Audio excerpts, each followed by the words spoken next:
عندك كم سنة يا سمسمة؟ 12. 12. الله أكبر عليكي. أسماء مالها؟ عندها الذئبة الحمراء. إيه الذئبة الحمراء دي؟ بيقولوا داخلة على الكلى، بتاكل في الكلى، بتغسل، وداخلة على المخ، وبتاكل في الكبد. زوجك متوفي. الله يرحمه. مين اللي بيصرف عليكم؟ ربنا.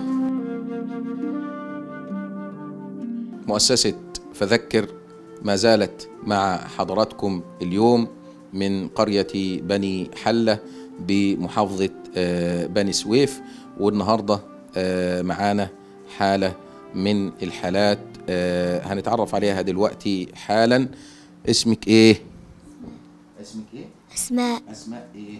محمود. عندك كم سنة يا سمسمة؟ 12. 12. الله أكبر عليكي. والدتها ازيك؟ الله يسلمك يا شيخ. الحمد لله يا شيخ. سناء ربيع. ربنا يديك الصحة يا رب. عندك كم عيل؟ معايا 4 بنات. 4 بنات. أسماء الرابعة؟ اسماء الرابعة. عندهم كم سنة؟ هي الأخيرة. هي الأخيرة. تمام. زوجك؟ متوفي. الله يرحمه. ومين اللي بيصرف عليكم؟ ربنا. ونعم بالله. أسماء مالها؟ عندها الذئبة الحمراء. إيه الذئبة الحمراء دي؟ بيقولوا داخلة على الكلى، بتاكل في الكلى، بتغسل، وداخلة على المخ، وبتاكل في الكبد، وبياكل في الجسم. بيقولك بيهاجم الجسم كله، أعضاء جسمها، أعصابها، مخها. يعني هي حاليا بتغسل كلى؟ أيوه. لا حول ولا قوة إلا بالله. ربنا يشفيها ويعافيها يا رب.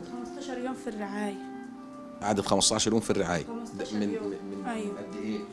هي قعدت جاية لها زي النهارده كده، قعدت يعني قعدت 15 يوم، لسه جايه من حوالي 8 ايام. ايوه. جايه زي النهارده كده يوم السبت.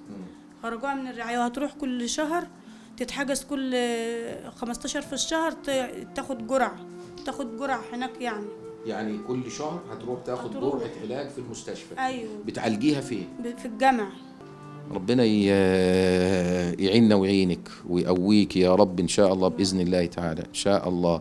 طب ليها اكل معين يا حاجه؟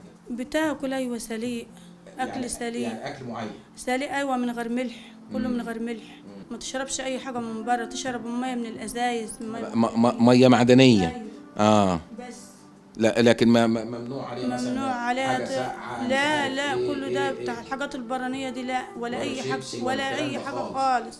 كله ده محذريننا منه. ان شاء الله باذن الله تعالى منتظرين حضراتكم من خلال مؤسسه فذكر ان شاء الله، عشان ندخل على قلب اسماء ووالدتها واخواتها البهجه والسرور ان شاء الله. ربنا يا رب يتقبل منا ومنكم صالح الاعمال.